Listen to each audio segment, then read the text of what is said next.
윤석열 대통령의 말 한마디로 교육계가 초토화되고 있습니다. 몇 가지 팩트체크를 통해서 문제의 본질을 좀 밝혀보도록 하겠습니다. 국민의힘 김기현 대표께서 민주당도 킬러 문항에 반대하지 않냐, 대선 공약도 내고 또 법안 발의도 하지 않았냐. 이재명 후보의 대선 공약을 만든 사람 입장에서 무척 화가 납니다. 김기현 대표 말은 전적으로 틀렸습니다. 민주당 도가 아니라 민주당만 킬러 문항 금지에 대해서 얘기를 해왔습니다. 화면을 한번 보시죠. 윤석열 후보의 대선 공약에 킬러 문항 얘기 전혀 없습니다. 국정과제에도 이 문제와 관련된 내용 눈을 씻고 볼 래 없습니다. 2023년, 2022년 대통령 업무 보고에도 킬러 문항에 킬자도 없습니다. 가장 최근에 지난 4월 달 이주호 장관의 3대 교육개혁과제, 대통령 업무 보고한 10개 과제를 3개로 추려서 한 건데 이 속에도 킬러 문항 관련된 내용 전혀 없어요. 그리고 제가 전반기 후반기 교육위원장을 하면서 국민의힘 의원들께서 수능 문제가 어렵다, 킬러 문항 개선해야 된다 하는 얘기 제가 전혀 들은 일이 없습니다. 그런데 준비가 전혀 없는 상태에서 갑자기 계시를 받았습니까? 대통령께서 이런 얘기를 해서 학부모와 학생들은 지금 대혼란에 빠져 있습니다. 수능 5개월밖에 안 남았는데 담당 국장과 평가원장이 사실상 경질됐습니다. 평가원은 감사를 받으면서 수능 출제를 해야 되게 생겼습니다. 국민의힘 유승민 전 의원은 대통령 말 한마디를 합리화하기 위해서 상황이 점점 더 꼬여간다, 이런 표현을 쓰고 있습니다.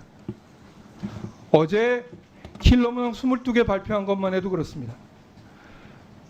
당시에 전혀 문제제기 안 했던 내용인데 교육부 주변에서 이런 얘기가 있었습니다. 교육부가 이 발표 전에 숨은 킬러 문항 찾기를 하고 있다. 어제 발표로 수험생들은 더 혼란스러워졌습니다. 정답률도 공개하지 않고 전체 성적 분포도 없이 문제 22개만 덜렁 내놓으면 시험 본 지 오래된 일반 국민들 입장에서 야, 이거 굉장히 문제가 어렵다, 이렇게 생각할 수밖에 없는 거죠. 오히려 수험생들은 더 혼란에 빠져서 오히려 사교육을 부추기는 효과를 낼 수밖에 없다는 점을 우려로 말씀드리겠습니다. 그리고 저는 킬러 문항 문제가 정치적으로 악용될 우려가 있다는 점을 말씀드리겠습니다. 그런 의혹을 가지고 있습니다. 이동관 특보 아들의 학교 폭력 문제가 언론에서 완전히 사라졌습니다. 이슈를 덮은 것이죠. 그리고 특목고, 자사고, 국제고등학교 존치로 인한 사교육 수요가 더 늘어날 그런 우려가 있는데 이것을 은폐하고 오로지 킬러 문항 때문에 사교육이 창궐하는 것으로 그렇게 몰아가고 있습니다. 이것이 문제라고 생각합니다. 자, 두 번째 팩트체크를 한번 해보죠. 이 소동의 시작이 된 것이 3월달 대통령 지시라고 합니다. 그래서 교육부에 자료 제출을 요구했습니다. 3월달에 대통령이 도대체 언제 어디서 어떤 형식으로 어떤 내용으로 지시를 내렸는가. 근데 교육부에서 온 답변은 등록된 자료가 없다는 얘기입니다. 이 얘기는 뭐냐? 대통령이 3월달에 뭔가 지시했다는 근거가 아무데도 남아있지 않다는 얘기예요. 제가 교육과정평가원 내부에도 좀 사정을 알아봤습니다. 만약에 대통령이 3월달에 뭔가 그런 지시를 했다면 교육과정평가원에 어떤 메시지가 갔을 겁니다. 어떤 강력한 시그널이 갔을 텐데 전혀 그런 것이 없었고 3월 28일 발표한 보도자료도 지난 2년 동안의 보도자료와 거의 같은 내용으로 났습니다. 3월달 대통령 지시라는 게 과연 있었나? 이 부분에 대해서는 이주호 장관이 마지막에 답변할 시간을 드릴 테니까 그때 답변을 해주십시오. 자, 이권 카르텔이라는 표현을 썼습니다. 이권 카르텔에서 좀 익숙한 표현 아닙니까? 화면을 한번 좀 봐주시죠. 작년 이주호 장관 인사청문회 과정에서 운영하던 사단법인이 에듀테크 업체로부터 1억 원 후원 받았습니다. 그리고 서울시 교육감 예비후보 때 한도 액수만큼의 거액의 후원금을 받았습니다. 이런 것이 이권 카르텔이죠. 자, 이주호 장관께 물어보겠습니다. 4월 4일 사교육업체 대표들과 오찬 간담회 가진 적 있죠? 네, 있습니다. 참 이상한 일입니다. 4월 4일이면 대통령의 뭔가 강력한 지시가 있은 후인데 4월 4일 날 장관이 사교육업체 대표들과 간담회를 가졌는데 그 얘기를 참석자 중에 한 사람이 칼럼에 썼습니다. 시종 화기애애한 분위기였다. 그리고 시작을 영국에 있었던 에듀테크 박람회 문제로 했고 전문적인 얘기도 나눴고 결론이 민관 협력해야 된다는 얘기라는 겁니다. 여러분 한번 좀 생각해 보십시오. 3월 달에 대통령이 뭔가 강력한 지시를 내렸고 그 지시가 이행되지 않았다 그래서 6월 달에 이 난리가 났습니다.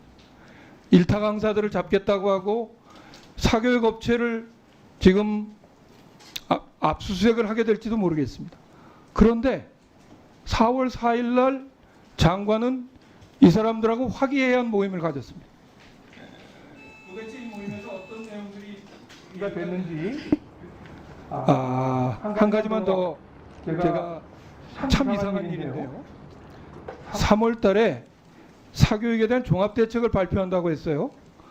근데 이 사교육업체 대표들과 4월 4일 날 모임을 가진 다음에 4월 10일 날 사교육 대책이 오히려 완화된 대책이 발표됐습니다. 저는 오히려 4월 4일 이 자리에서 에듀테크 문제를 둘러싼 장관과 사교육업계의 이권 카르텔이 형성된 것 아닌가. 만약에 대통령의 강력한 지시가 있었다면 이 자리는 어떤 자리냐면 앞으로 킬러 문항 안 된다. 사교육 업체가 킬러 문항 이용해서 사교육 이득 보려고 하지 마라. 그 이권 카르텔을 차단하는 얘기가 주제가 됐어야 되는데 그 반대였습니다. 민관 협력하겠다고 했습니다. 자, 장관 두 가지 답변해 주십시오. 3월 달 대통령 지시라는 게 과연 도대체 뭡니까? 그리고 4월 4일 사교육업체 대표들하고 만나서 도대체 무슨 얘기를 했고 이 자리에서 킬러 문항 얘기에 대한 얘기가 있었습니까? 없었습니까? 네, 그 존경하는 유기현 의원님 질의에 대해서 답변드리겠습니다. 첫째, 이제 대통령께서 3월에 그런 지시가 있었냐 하는 질문이신데요. 장관님, 네, 그 마이크가 작은 거 아니면 목소리 좁은 거요? 아 그런가요? 네, 네 들리십니까? 네, 그 3월 달뿐만 아니고 대통령께서 상당히 여러 차례 수능의 공정성은 강조하셨습니다. 그래서 저희가 이제 이 문제의 핵심은 그렇게 강조하셨음에도 불구하고 교육부가 제대로 실천을 못한 부분에 문제가 있었다고 생각합니다. 특히 이제 3월달에 국장이나 평가원장을 정치할 게 아니라 장관을 잘라야죠. 제가 대통령의 지시사항을 이제 국장에게 강하게 이제 이야기를 했습니다만 그것이 사실 사교육 카르텔 문제라든가 또 킬러 문항 문제 같은 것이 사실 여러 번 제기가 됐고 어떻게 보면 우리 교육의 고질병 같은 것입니다. 그래서 많은 분들이 지적을 하고 해도 사실 잘 지켜지지 않고 해소가 되지 않았던 문제입니다. 대통령과 제가 굉장히 강한 의지로 이 문제를 해결하자고 지시를 했습니다만 그것이 특히 6월 모의고사에서 그 지시가 제대로 반영이 안 됐다는 것을 확인하고 제가 담당 국장을 경질하게 된 것이고요.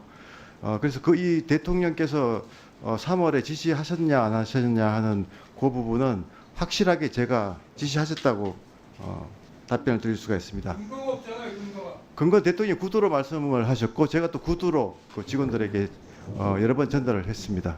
네. 받아놓고 4월 8일 사교육업계 대표들하고 만나서 화기애애한 모임을 가져요? 그 부분에 대해서는 또 제가 설명을 드리겠습니다. 사실 그 사교육 이권 카르텔이라는 거는 중대한 범죄입니다. 사실 카르텔이라는 걸 정의를 잘 아시겠습니다만 학생들에게 피해를 입히는 범죄 행위입니다. 그런데 그 이 사교육 기관에 있는 분들이 모두 다 범죄자는 아니지 않습니까? 사실 이런 범죄를 저지른 중대한 부분이 있지만 그럼에도 불구하고 사교육 전체의 그 부분에 있는 분들을 다 범죄자로 매도할 수는 없는 거고요. 앞에서 이제 유경 의원께서 지적하셨듯이 이 당시에 저희가 사교육 대책을 준비하고 있던 시기입니다.